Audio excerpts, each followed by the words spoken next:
მარიანას ღრმული, ოკეანის ყველაზე ღრმა წერტილი, რომლის სიღრმეც 10984 მეტრს აღწევს ზღვის დონიდან ქვემოთ. ეს იმაზე ღრმაა, ვიდრე რომელიმე ცნობილ წყალქვეშა ხომალდს ოდესმე უნახავს. იქ არ არის არც სინათლე, არც სითბო და თითქმის არც სიცოცხლე. ღრმულში წყლის წნევა ზედაპირთან შედარებით 1100 ჯერ მეტია. თითქოს 50 უზარმაზარი თვითმფრინავი აწვება. ტემპერატურა თითქმის ყინის დონეზეა, დაახლოებით 1-დან 4 ცელსიუსამდე. იქ ყოველთვის ღამეა, მხოლოდ იშვიათად ანათებენ ბრწყინავი ზღვის არსებები. კოსმოსი ოფიციალურად იწყება 100 კილომეტრის სიმაღლეზე და ადამიანი იქ უკვე 6000-ზე მეტჯერ ყოფილა. მარიანას ღრმულის ფსკერზე კი მხოლოდ 30-მდე ადამიანი ჩასულა.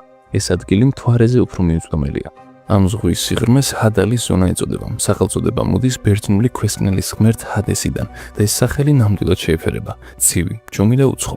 მაგრამ გაყინული და ძლიერ ზეწოლიანი ადგილი შეიძლება ბუნების ზოგიერთ საიდუმლოს ამოხსნაში დაგვეხმაროს, ან კიდევ იმაში, თუ რას გვიმზადებს ჩვენი პლანეტის მომავალი. ეს უბრალოდ ღრმული კი არა, ეს არის წარსულის ნაკვალევი. დედამიწის ყველაზე ღრმა წერტილი არ არის ცარიელი, უბრალოდ ჯერ ბოლომდე გვინახავს. მარიანას ღრმულის შიგნით ყველაზე ღრმა წერტილში მდებარეობს ვიწრო ხეობასავით ჩაღრმავება, ჩელენჯერის ღრმული. ეს არის დედამიწის ბუნებრივი რელიეფის ყველაზე ღრმა ადგილი, მაგრამ ყველაზე გასაოცარი მხოლოდ მისი სიღრმე არ არის, არამედ ის თუ როგორ აღმოაჩინეს და რამდენი რამ ჯერ კიდევ უცნობია. 1870-იან წლებში ბრიტანულმა ხომალდმა HMS Challenger-მა პირველად სცადა მისი გაზომვა, უბრალოდ თოკითა და ჩამოსაკიდე ტვირთით. დიახ, მხოლოდ თოკით.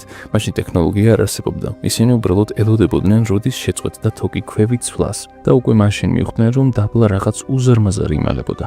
დღეს მიუხედავად თანამედროვე ტექნოლოგიების, სონარების და წყალქვეშა რობოტებისა, ამ ადგილს მაინც მცირედით ვიცნობთ. მთვარის და მარსის ზედაპირიც კი უფრო დეტალურად არის შესწავლილი, ვიდრე ჩვენი ოკეანის ფსკერი. ჩელენჯერის ღრმულის დიდი ნაწილი ჯერაც დაუხარისხებელია. იქ არის ბზარები, რიფები და ქვის ტალახის ვულკანები, რომლებიც ზღვის ფსკერს უცნაური არეული ფორმები დავსებს. თითქოს ეს სხვა სამყაროა და მაინც რამდენიმე ადამიანმა შეძლო ჩელენჯერით ღრმულში ჩასვლა. ყველაზე ცნობილი მათ შორის იყო ჯეიმს კამერონი, რომელიც 2012 წელს პირველი გახდა, ვინც იქ მარტო ჩავიდა. მან აღწერა, ეს ადგილი როგორც სრულიად უსახო, უცხო სამყარო, თითქოს მთვარის ზედაპირის მსგავსი, მაგრამ სრულ სიბნელეში. მიუხედავად სიბნელისა, მეცნიერებმა იქ დააფიქსირეს უცნაური ბიძგები, ქიმიური ნაკადები და მიკროორგანიზმების დიდი კოლონიების კვალი. ცალუჯრედიანი არსებები, რომლებიც ცხოვრობენ ისეთ ადგილას, სადაც მზე არასდროს აღწევს. არსებობს მოსაზრება, რომ ღრმული შესაძლოა იმაზე კიდევ უფრო ღრმა იყოს, ვიდრე გვეგონა. ტექტონიკური ფილების გადაადგილება და ტალახის ნალექები ზღვის ფსკერს მუდმივად ცვლის, რაც დღეს ყველაზე ღრმა წერტილია, ხვალ შეიძლება უკვე აღარ იყოს. მეტიც, სონარმა დააფიქსირა უცნობი გაუგებარი ექვები, რომლებიც თითქოს მიუთითებს, რომ ქვიშის ქვეშ კიდევ უფრო ღრმად რაღაც ღრუები ან მოძრავი ობიექტები იმალება. ჩელენჯერის ღრმული უბრალოდ ოკეანის ფსკერი არ არის. ეს შესაძლოა იმედით სავსე კარია, რომელიც გვიხსნის დედამიწის ჯერ კიდევ შეუცნობელ სივრცეებს.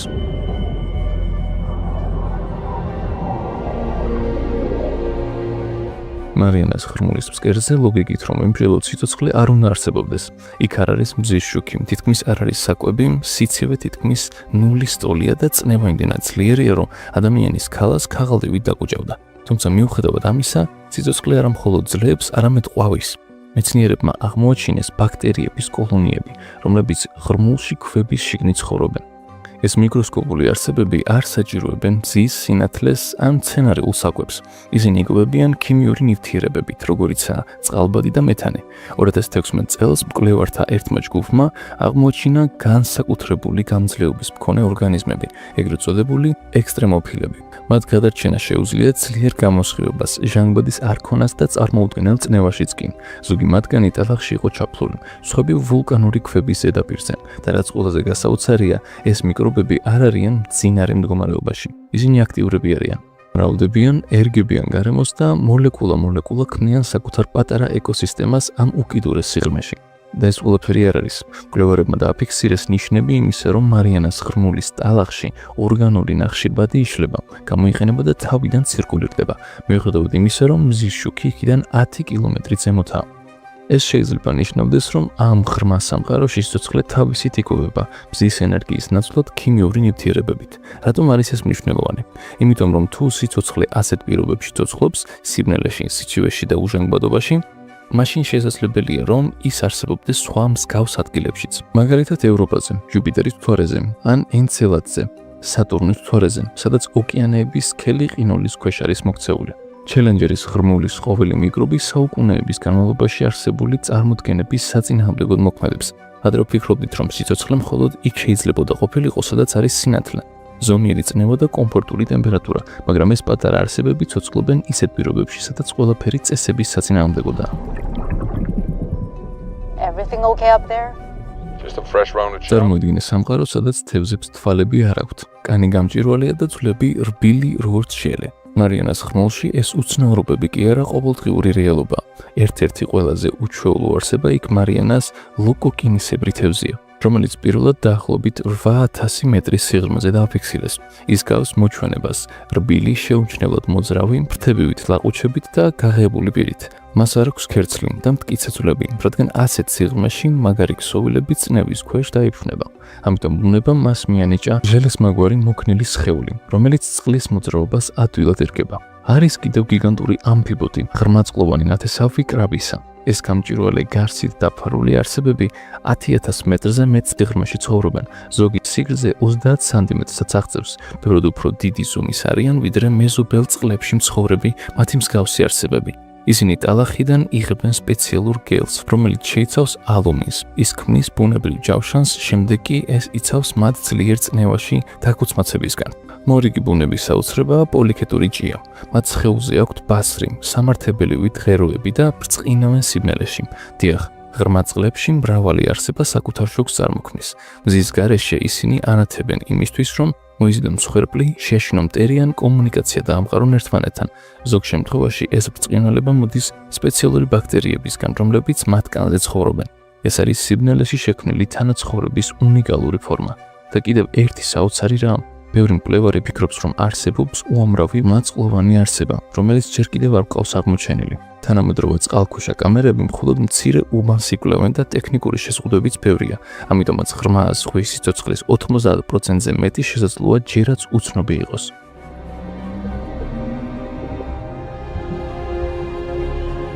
1997 წელს წყნარ ოკეანეში ღრმა ზღვის ქვეშ მოხდა რაღაც ძალიან ხმამაღალი.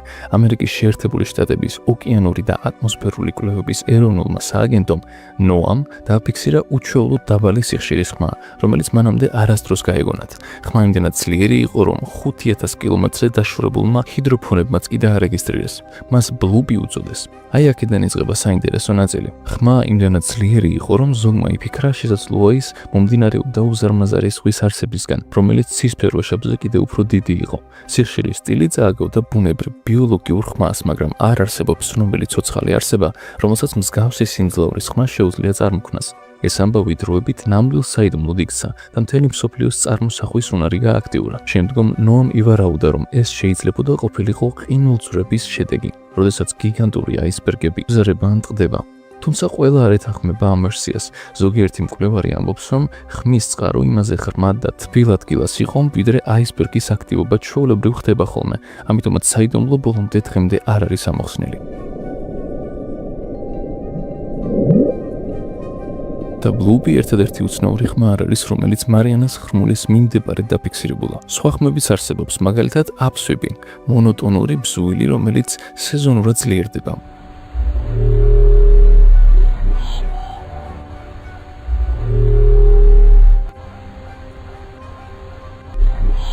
ან ჯულიას ხმა, გრძელი ექო, რომელიც თითქოს ცოცხალი არსებების ხმას წააგავს.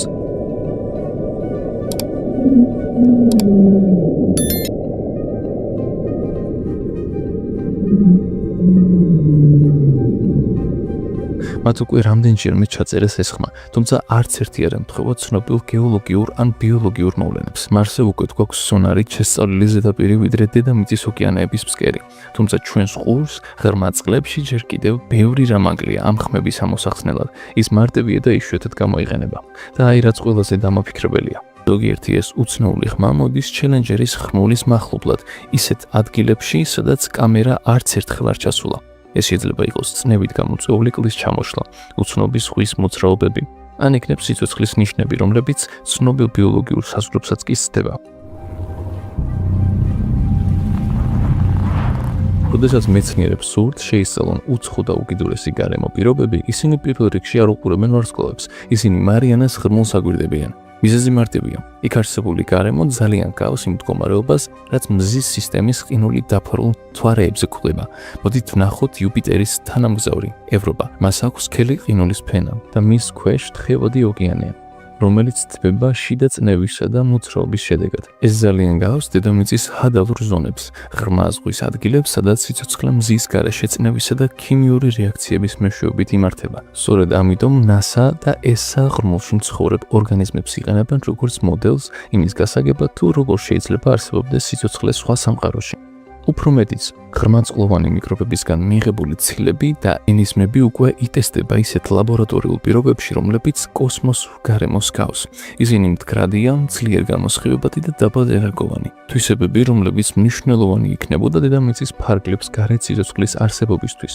ზოგიერთი ბაქტერია მარიანას ღრმულიდან იმდენად გამძლეა, რომ ტოქსიკურ გარემოშიც კი შეიძლება იცხოვროს. ისინი იკვებებიან წყალბადისა და გოგირდის ნაერთებით. ისეთივე ქიმიკატებით, როგორებიც შესაძლოა გვხვდებოდეს მარსზე ან სატურნის თანამგზავრ ენცელადზე. როდესაც ჯეიმს კამერონი ჩავიდა ჩელენჯერ ღრმულში, თქვა, ეს დედამიწაზე ყველაზე უცხო ადგილია და მართალიც იყო. იქ ფერები, არსებები და ქიმიური გარემო სრულიად განსხვავდება ზედაპირისგან. ცხოველებიც კი სხვანაირად მოძრაობენ, ნელა, რბილად, ხშირად ცვლების გარეშე. ღრმულის არსებები არამხოლოდ გვაფიქრებენ, რომ შეიძლება არსებობდეს სხვა სამყაროში სიცხლე, არამედ გვაჩვენებენ, როგორ შეიძლება გამოიყურებოდეს ის. გამჭვირვალე სხეულებით, რბილის სტრუქტურით, ენერგიის ეფექტური მოხმარებით და მზისგან დამოუკიდებლად. ყოველი კვლევა მარიანას ღრმულში თითქოს მცირე ფანჯარას ხსნის სხვა სამყაროთა სიცოცხლის შესაძლებლობებისკენ. შეიძლება პასუხები სიცოცხლეზე დედამიწის ფარგლებს გარეთ ჩვენსვე ოკეანეში იმალება. 2012 წელს კამერონმა მოიხმარა სპეციალური წყალქვეშა აპარატი, სახელად Deep Sea Challenger. ვერტიკალური ტორპედოს მსგავსი კაფსულა, რომელიც შექმნეს სპეციალურად, რომ გაეძლო 1000-ჯერ უფრო ძლიერ წნევას, ვიდრე ზედაპირზეა. მისი კაბინა მხოლოდ 109 სანტიმეტრის სიგრძის იყო. საკმარისი, რომ კამერონის შიგნით მჭიდროდ დამჯდარიყო. ჩაძიროს დაახლოებით 2.5 საათი დასჭირდა. ზღვის ფსკერზე კი მან 3 საათი გაატარა. იღებდა 3 ვიდეოს და აგროვებდა ნიმუშებს. რამაც ყველაზე მეტად გააუცა იყო არამხოლოდ უცხო ლანდშაფტი, არამედ სრული სიჩუმე და სიმშვიდე. ზღვის ფსკერი იყო ბრტყელი და დაფარული, ძალიან რბილი, ფხვნილივით თხელი ნალექი. ერთ-ერთი ხმა, რაც ესმოდა, იყო აპარატის რბილი ჭრაჭუნე. კამერონის ჯგუფმა ზღვის ფსკერიდან გამოიტანა უნიკალური მიკრობების ნიმუშები. ზოგი მათგანი ისეთ პირობებშიც კი ინარჩუნებდა სიცოცხლის ნიშნებს, სადაც ჩვეულებრივ ცილები იშლება ხოლმე. მათ ასე შენიშნეს აქამდე უცნობი არსებები, უჩვეულო ზღვის კიტრები და კრაზანის მაგვარი ქმნილებები, თუმცა პრობლემებიც იყო. მექანიკური ხელი გაიჭედა. განათება დროებით ჩაქრა და ზემოთ ამოსვლისას აპარატის ერთი ნაწილი, ვერტიკალური სტაბილიზატორი მოწყდა. ეს კიდევ ერთხელ უსვამს ხაზს, რამდენად საშიში და მკაცრი გარემოა ქვევით. თვით ყველაზე განვითარებული ტექნიკაც კი ძლივს უძლებს ასეთ პირობებს. მიუხედავად ყველაფრისა, ეს მისია ისტორიული იყო. კამერონამდე მხოლოდ 2 ადამიანი იყო ჩასული ჩელენჯერის ღრმულში, ისიც 1960 წელს. წარმოიდგინეთ წნევა ისეთი ძლიერი, რომელიც სქელ ფოლადს ადვილად აკუცმაცებს, როგორც ქილას. ზუსტად ეს ხდება მარიანას ღრმულში. 10900 მეტრზე მეტ სიღრმეში წყლის წნევა 1100 ბარს აჭარბებს. ეს ისეთივეა, როგორც მთლიანი კორპუსის სიმძიმე შენ სხეულზე. შედარებისთვის, ბირთვული წყალქვეშა ნავები მაქსიმუმ 300-დან 600 მეტრამდე ჩადიან. ამ ზღვარს რომ გადააჭარბონ, კორპუსი გამრუდდება. კიდევ უფრო ქვემოთ კი ფოლადი პირდაპირ იშლება და ერთიანად იქეცება. ჩელენჯერის ღრმულში წნევა იმდენად დიდია, რომ მხოლოდ სპეციალურად დაპროექტებულ აპარატებს, ტიტანის ან სხვა უძლიერესი მასალებისგან დამზადებულ აპარატებს შეუძლიათ იქ ჩასვლა. მათ აწყობენ ისე, თითქოს კოსმოსურ ხომალდს აშენებენ. ყველა დეტალი, ჭანჭიკი და ნაკერი საკულტაგულოდ უნდა იყოს დაცული, რათა სტრუქტურა არ დაიშალოს. წარმოვიდგინეთ, რომ ადამიანი აქ უეცრად გაჩნდა, ყოველგვარი დაცვის გარეშე. ის არ დაიხრჩობა. მას წნევა მყისიერად მილიწამებში გასრეს. ფილტვებიც კი ვერ მოასწრებს წყლის ჩასუნთქვას. სიკვდილი იქნება მყისიერი და სხეული უბრალოდ განადგურდება. ეს გიგანტური წნევა არამხოლოდ ადამიანზე მოქმედებს, ის თავად ზღვის ფსკერსაც აყალიბებს. ტალახი და ქვები იმდენად მჭიდროდ იჭრიტება ერთმანეთზე, რომ წარმოიქმნება უჩვეულოდ მკვრივი შრეები, რომელსაც გეოლოგები აქცრესიულ პრიზმებს უწოდებენ. ასეთ წნევაში ქვების კი სხვანაირი სიმკვრივისაა. მეტალები იბრიცება და ქიმიური რეაქციებიც იცვლება. ამიტომ ღრმა ოკეანის შესწავლა მხოლოდ სიღრმეში ჩასვლა არ არის. ეს ასევე მასალების გამოცდა. ახალ შენადნობებს, წებოსა და პოლიმერებს ამტკიცებენ ღრმა წყალქვეშა მისიებისთვის. ამ ტექნოლოგიების ნაწილი მერე კოსმოსურ ხომალდებშიც გამოიყენება, რამაც წნევა მდგრად სამედიცინო მოწყობილობებში. ასეთი წარმოუდგენელი წნევა ადამიანს აიძულებს ახალი გონევრული ტექნოლოგიების შექმნას. მსოფლიოს სიღრმეში გადარჩენა არ ნიშნავს ძალას, ეს ნიშნავს თითქმის სრულყოფილ ინჟინერიას.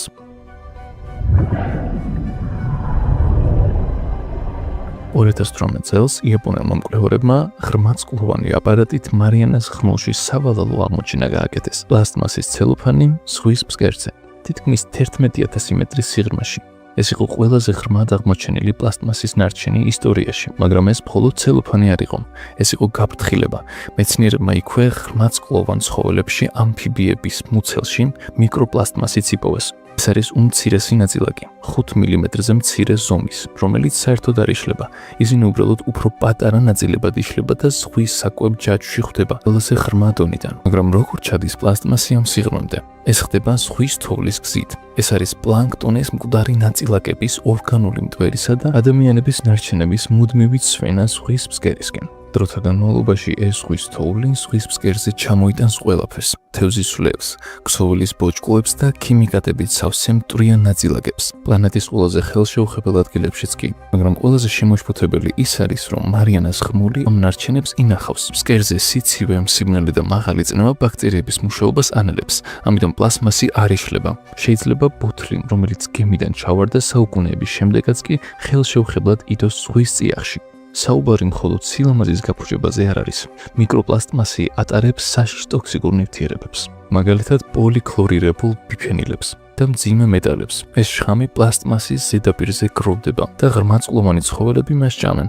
დროთა განმავლობაში ეს ტოქსინები შეიძლება მთელ საკვებ ჯაჭვს მოედოს, მათ შორის იმ თევზსაც, რომელსაც ადამიანები ჭამენ. მარიანას ღრმული ოდესღაც ერთ-ერთ ბოლო ხელშეუხებელ ველურ გარემოდ ითვლებოდა დედამიწაზე. ახლა კი პლასტმასი იქაც გვახსენებს, როგორ უყურადღებოდ ვექცევით ბუნებას.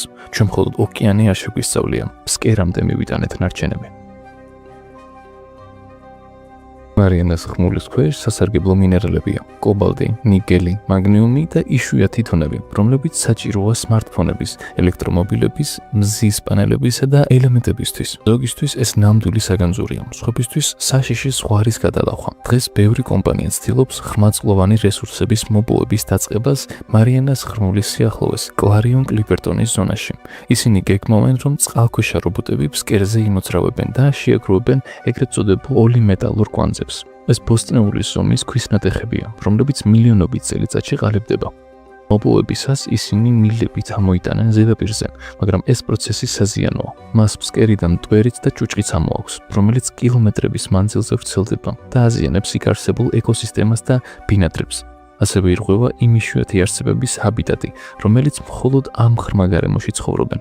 მეტიც, ეს ქმედება ქმნის ხმაურს წყალქვეშ, რაც აბნევს ცხოველს, რომლებიც დაბალი სიხშირის ბგერებით ნადირობენ ან ორიენტირდებიან სივრცეში. ზოგი ფიქრობს, რომ ღრმა ოკეანის მოპოვება ძალიან დიდი რისკია, იმიტომ რომ ამ ეკოსისტემას ჯერ კიდევ თითქმის არ ვიცნობთ, მაგრამ სხვები ამტკიცებენ, რომ ეს რესურსები საჭიროა იმისთვის, რომ გადავიდეთ მწვანე ტექნოლოგიებზე და თავი დავაღწიოთ ნავთობისა და ქვანახშირის გამოყენებას. სევდიანი ირონია, ზედაპირის გადასარჩენად შეიძლება ღრმული შევწიროთ. გერმანიამ, საფრანგეთმა და კიდევ რამდენიმე ქვეყანამ მოითხოვა მოპოვების დროებითი შეჩერება. სანამ სრულიად არ გავიგებთ, რა ზიანი შეუძლია მიაყენოს ამან წყალქვეშა ეკოსისტემას, მაგრამ სხვები უკვე წინ მიდიან, რადგან მიაჩნიათ, რომ ფსკერზე მილიარდობით დოლარის ღირებულების მეტალია. მართალია, მარიანას ღრმული მართლაც ინახავს ფასეულ რესურსებს, მაგრამ მთავარი კითხვა რჩება: ღირს კი ეკონომიკური მოგება იმასთან შედარებით, რასაც ვკარგავთ. მილიონობით წლის განმავლობაში ჩამოყალიბებული ბიოლოგიური ისტორია შეიძლება ერთი ქმედებით გავანადგუროთ. მოპოვებამ შეიძლება მოგვანიჭოს ენერგია, ან გაანადგუროს უძველესი სიცოცხლე. ოკეანეები დედამიწის 70%-ზე მეც ფარავს, მაგრამ ჩვენ მხოლოდ 5%-ზე ნაკლები გვაქვს გამოკვლეული. დედამიწის უმეტესი ნაწილი წყალქვეშაა, სრულ სიბნელეში. სულ რაღაც 100 მეტრის სიღრმეზე მზის შუქი ქრება, ხოლო თუ 3500 მეტრ სიღრმეზე ჩავალთ, უფრო დიდი შანსია ახალი არსება აღმოაჩინოთ, ვიდრე სხვა რაიმე ნაცნობი ვნახოთ. წარმოიდგინეთ, ჩვენი პლანეტის დიდი ნაწილი არის ბნელი, შემზარავი და თითქმის უცნობი. ეს ნამდვილად არ გავს იმ დედამიწას, რომელსაც ჩვენ ვიცნობთ. წარმოიდგინე, რომ 40 მეტრის სიღრმეზე ჩადიხარ. ყველანაირი აღჭურვილობის გარეშე, მხოლოდ ფილტვები შენ და სუნთქვის შეგავების უნარი. ეს არის ზღვარი, რომელსაც მარგალიტის მომპოვებლები მხოლოდ საკუთარი ფილტვებით აღწევენ. იმ სიღრმიდან უფრო ქვემოთ კი წნევა ფილტვების შეკუმშვას იწყებს. გამოცდილ მყინთავებსაც კი გონება ეკარგებათ. ფილტვები უზიანდებათ ან საერთოდ ფატალურად ასრულებენ თუ ამ ბუნებრივ ზღვარს გადააბიჯებენ. და მაინც ეს ოკეანის მხოლოდ ზედაპირია. ნამდვილი საშინელებები კი ათასობით მეტრის სიღრმიდან იწყება. იცოდით, რომ ოკეანის სიცოცხლის 90% მხოლოდ ზედა 200 მეტრში ცხოვრობს. ეს იმიტომ, რომ მზის შუქი სიღრმეში ვეღარ აღწევს. ამ ფენას ეპიფელაგური ზონა ეწოდება. მის ქვემოთ მცენარეები ვერ ცოცხლობენ და საკვების ჭაჭვიც წყდება. ამ სიღრმიდან უკვე არსებები ან უნდა ადაპტირდნენ გარემოსთან, ან საერთოდ გაქრნენ. შუქი ქრება, წნევა იზრდება და ბუნება არაბუნებრივად უცნაური ხდება. ისტორიაში ყველაზე ღრმა ჩაყვინთვა 332 მეტრი იყო. ეს აჰმედ გაბრმა 2014 წელს შეძლო. მან ჩასვლას მხოლოდ 12 წუთი მოუნდომა, მაგრამ ამოსასვლელად თითქმის 15 საათი დასჭირდა. საინტერესოა, რატომ დაჭირდა ამდენი დრო? პასუხი მარტივია, რადგან ასეთ წნევაზე აზოტი, ჟანგბადი და ჰელიუმი ტოქსიკურ ნარევად იქცევა. ამ სიღრმიდან ქვემოთ მხოლოდ მანქანები ახერხებენ ჩასვლას. ყველაზე მამაც მყინვარებსაც კი არ შეუძლიათ ფიზიკის კანონების გადალახვა. ახლა წარმოიდგინე, რომ ჩახვედი 1000 მეტრის სიღრმეზე, სადაც მზის სინათლე უბრალოდ ქრება. ამ არეას ეწოდება შუაღამის ზონა. აქ შუქის 1%-ზე ნაკლები აღწევს. არსებები შუქს აღარ მიხვდებიან, ისინი თვითონ აწარმოებენ სინათლეს. მოგაშკაშენ დაცებლები სიბნელეში დაცურავენ, მსხვერპლს ანთებული სატყუარით იზიდავენ, ან მტრებს აშინებენ. აქ შუქი სატყუარაა და სატყუარა გადარჩენის საშუალება. დაახლოებით 6100 მეტრის სიღრმეზე კი ინტერნეტის კაბელებია. ოკეანის უმეტესი ნაწილი ამ სიღრმისაა და ამ კაბელებს მონაცემები გადააქვთ კონტინენტებს შორის. ისინი მუშაობენ ჩუმად, ძლიერ ყინვასა და ყინულებით ცივ წყალში. როგორც ჩანს, ჩვენი ციფრული ცხოვრებაც ფსკერზე მყოფ არსებებზეა დამოკიდებული. მარიანას ღრმული მხოლოდ ღრმა ორმო არ არის. ეს გიგანტური წყალქვეშა კანიონია 552 კილომეტრის სიგრძით, რაც გრანდ კანიონზე 5-ჯერ გრძელია. მისი საშუალო სიგანე დაახლოებით 70 კილომეტრია, ვიწრო, მაგრამ უზარმაზარი ბზარია, მიწის ქერქზე, რომელიც ტექტონური ფილების შეჯახებით წარმოიქმნა. ღრმულში რამდენიმე წერტილი 10000 მეტრზე ღრმაც კია, რაც გვაიძულებს თავიდან დავფიქრდეთ დედამიწის უკიდურესობებზე. ოკეანის ყველაზე ღრმა საიდუმლო უბრალოდ ორმო კი არა, არამედ ის დედამიწის გიგანტია. ახლა წარმოიდგინ, რომ ეშვები 11034 მეტრის სიღრმეში, გამანადგურებელ სიბნელესა და გაყინულ სიცივეში. ეს არის უკიდეგანო უბსკრული, დედამიწის ოკეანის ფსკერის ყველაზე ღრმა ადგილი. ის გუამიდან 340 კილომეტრში მდებარეობს მარიანას ღრმულის სამხრეთ-დასავლეთ ნაწილში. უსაშუალო წნევის მიუხედავად, აქ სიცოცხლე მაინც არსებობს. ეს ამტკიცებს, რომ სიცოცხლე იმ ადგილებშიც კი არის, სადაც ეს ადრე შეუძლებდათ მიგვეცდა. მკვლევარებმა, რომლებმაც ღრმა უბსკრულს მიაღწიეს, სიცოცხლის ნიშნები იპოვეს იქ, სადაც ადრე წარმოდგენაც კი არ ჰქონდა რა იყო. ამან შეცვალა ჩვენი წარმოდგენა გამძლეობაზე და სიცოცხლის უნარზე. სიბნელე და წნევა სიცოცხლის არარსებობას არ ნიშნავს. ეს იმაზე რაღაც უფრო ძლიერის არსებობას ნიშნავს, რაც აქამდე ვიცოდით, რომ არსებობდა. ოკეანის ღამის ზონაში, სადაც მზის შუქი აღარ აღწევს, არსებები თვითონ ქმნიან შუქს. ბაქტერია ბიოლუმინესცენცია უბრალოდ ლამაზი არაა. ეს მათი არსებობისთვის ერთადერთი წყაროა. ზოგი არსება, როგორიცაა ენგლერფიში, ანუ მეთევზე, ნათებას იყენებს მსხვერპლის მისაზიდად, ზოგი კი მტრის შესაშინებლად. სრულ სიბნელეში სინათლის სხივი ხშირად სიცოცხლესა და სიკვდილს შორის ზღვარს ნიშნავს, განათე გზა და სიბნელეშიც განაგრძე სიერული. იმპერატორ პინგვინს ყველაზე ღრმა ყვინთვის რეკორდი აქვს ფრინველებს შორის. ის 565 მეტრამდე ჩადის. სიღრმეში, სადაც მზის შუქი ქრება და წნევა იზრდება. ეს ფრინველები ახერხებენ იმას, რომ თან თევზები დაიჭირონ და თან თავი დაიცვან საფრთხისგან.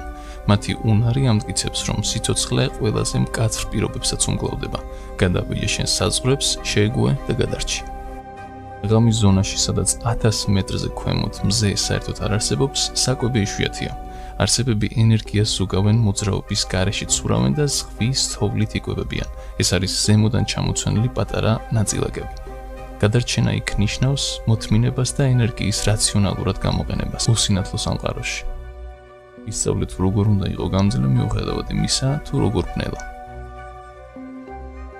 და რა ხდება მაშინ, როცა ოკეანის გიგანტები სიღრმეში აპირებენ ჩასვლას. გიგანტური რვაფეხები და კაშალოტები დაახლოებით 2000 მეტრზე ჩადიან, რათა სიბნელეში ინადირონ. ეს უზარმაზარი არსებები უმკლავდებიან გამანადგურებელ წნევასა და ყინულივით ცივ წყალს. ისინი ამით ბუნების ძალასა და გამძლეობას გვაჩვენებენ. აქ ადაპტაცია არჩევანი კი არა, ერთადერთი გზაა. წარმოიდგინე მჟუტავი ანკესი სრული სიბნელის ცენტრში. ასე მუშაობს ენგლერფიშის ხრიკი, რომელიც ბიოლუმინესცენტური ფარფლის დახმარებით იზიდავს მსხვერპლს. სპეციალური ბაქტერიები ამარაგებენ ამ სინათლეს და მსხვერპლი ახლოს მიხავთ. სიბნელეში სიფრთხილე და შემოქმედება გადარჩენის საფუძველია. გაანათე გზა, რომ დაინახოს შესაძლებლობები. მართლა შეიძლება არსებობდეს სიცოცხლე 11000 მეტრის სიღრმეზე, სადაც წნევა ადამიანებს უბრალოდ ჭყლედავს. 1960 წელს ჟაკ პიკარმა და დონ ვოლშმა დაამტკიცეს, რომ ეს შესაძლებელია. მათ ჩელენჯერის უფსკრულში გორგოლაჭა თევზი დაინახეს სრულ სიბნელეში.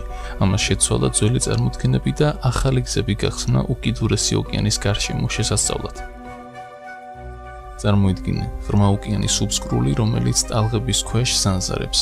ეს პუერტო-რიკოს ღრმულია. აქ უცნაური არსებები ცხოვრობენ დიდი წნევის ქვეშ. ეს ადგილია ცუნამების მიზეზი, რომლებიც ახლო მდებარე სანაპიროებს ანადგურებენ. ამ უზარმაზარი ღმულის გამოკვლევა გვეხმარება კატასტროფების პროგნოზირებაში და ოკეანის ძალის პატივისცემაში.